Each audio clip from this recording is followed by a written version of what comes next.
first time in Global Service Jam, is it? Yeah. So how do you like the environment here? What was the first impression? It actually kind of reminds me of a makerspace. Yes, yes. So if you have been to a makerspace, how do you think how different is a service jam?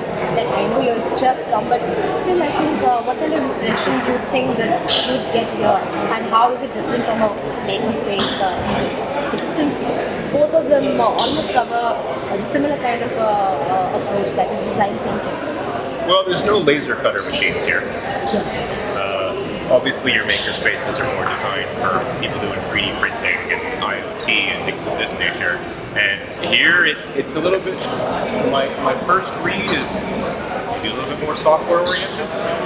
Here we have more of people and participants. It's more of an brainstorming of an idea, and we are thinkers of ideas, and rather than as you said, like tools, and we do use tools, but most of these are intangible tools. So how do you think? Do you think there is equal importance, or when we say that?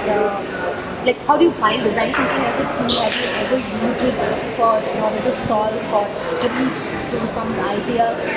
Design thinking is a pretty integral part of what my work is. So my world is behavioral science. So what I do is I spend a lot of time with businesses trying to help them understand how and why people make the decisions they make. And one of the most common challenges at first in this process is skills that we had when we were 3 or 4 years old atrophy through formal education. So by the time we graduate out of a BEng or whatever kind of hard skill program you've chosen, you've forgotten some of the core skills. We are so conditioned that we don't have most of the time we don't have a broader mind to grasp a lot of newer things in life, or whatever new age changes or new age world problems. That's there. Like we are sometimes we are not ready to accept that thing. Well, it's understandable in a lot of ways. I mean, we know that hard skills are required to succeed, but I think much of the world's education systems, India included, might not prioritize application of real-world problems as much as they could. And the result is, by the time you're 25 and working in a job and spending most of your day 2 or 3 degrees removed from your customer, sometimes you lose that ability to empathize and put yourself in another's shoes. And so that is what I've found to be the biggest challenge in using design thinking, getting people to put themselves in another's shoes. But and you think that like have you ever suggested or any professional to other to use design thinking for their day-to-day life activities, or for solving the tiniest problem or issue that they face individually on an individual level? Personally, no. But again, that's not my core. That's not my core. To me, like you talked about You mentioned behavioral science, so I was wondering how you take your field and incorporate design thinking into behavioral science, and then come up with something. Listen, design thinking is a tool. If you want to think of it, and I know this might sound a bit crass, but design thinking is a methodology. Behavioral science is, if you break down the material a little bit more. So let's put it into some phases. So when you're in your insight gathering phase, that's where behavioral science largely sits. It sits there, and when you're getting to your ideating, your testing, and your scaling phases, behavioral science comes back out again. But for the most part, the methodology that I use to help a business with, be it product marketing or service, is design thinking. Yes, most of them. Actually, most of the fields, I'd say from a product line to like intangible product to like an app or a physical product.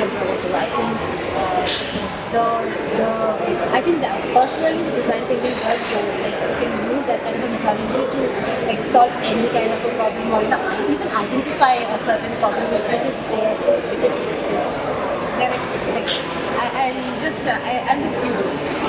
Well, I've used this in several industries. I started using design thinking as a banker. Designing financial product is how shall I explain this?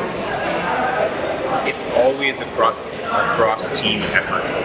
If you're designing a financial product, you need to understand how that product is presented to the customer, who is presenting that to the customer, what operations are required in making the thing work, how the customer will use the thing. And to get a proper understanding of that, you do have to pull people from marketing and finance and sales and operations and HR. All of this has to come together. That's where cross teams and cross. Which is where the design thinking methodology works. Yes. That's right. Actually, we always we say that we have to approach it holistically, but sometimes it's how you said that it is a cross, like it's a cross learning, it's a cross interaction. Everybody has to put in. It's not just one problem or one. It's behavior, it's demographics, it's psychographics. I think it's inclusive of all that factors. Not if it's a finance product, it's monetary factor, it is economic factor of the inter and intra.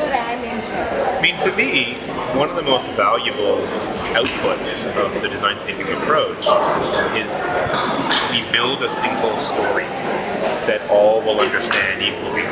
What you find in large organizations, and even in medium-sized ones for that matter, is the product team has its own deliverables, its own feedback cycles. The salespeople have different, and quite often, sales, product, and marketing fight.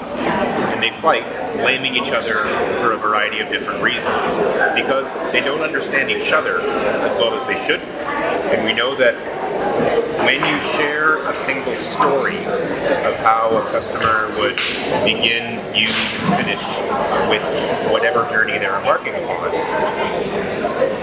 we tend to problem solve together.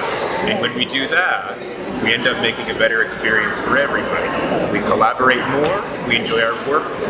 We enjoy our work more because we collaborate more. We tend to empathize better with this customer, whoever that customer may be. And then we innovate better. Yes, thanks a lot for your words. Just last word.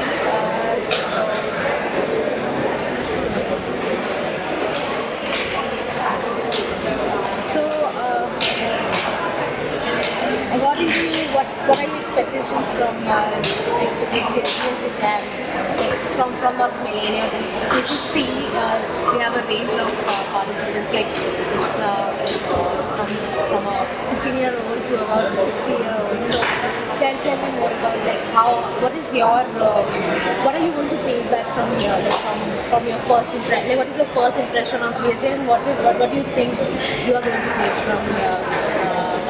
I was mostly interested to find out what the next generation of design thinkers know.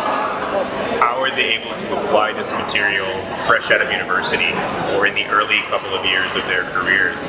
I wanted to know, in absence of the gray-haired folk, how do they perform?